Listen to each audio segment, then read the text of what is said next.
逆風飛翔秘訣4，悉心照顧驚嘅自己。求救信號篇。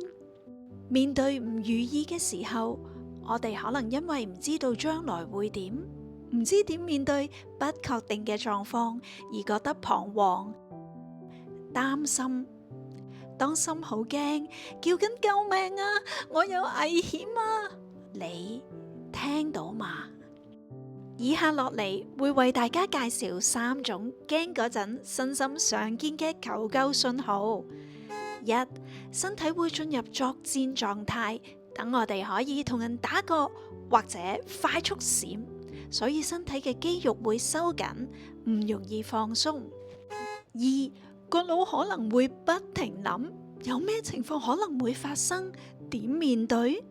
例如，如果咁點算啊？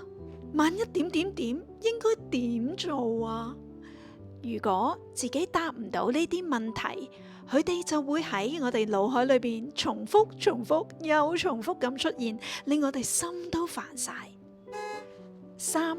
呼吸會變快咗，因為我哋想俾多啲氧氣身體，等佢哋可以有氣有力同人打過，或者快啲閃，亦俾多啲氧氣個腦去諗應變方法。如果你想知道當聽到身心發出以上嘅警號，點樣可以保護自己，撳下資訊欄嘅連結，睇埋我哋下集保護自己篇啦。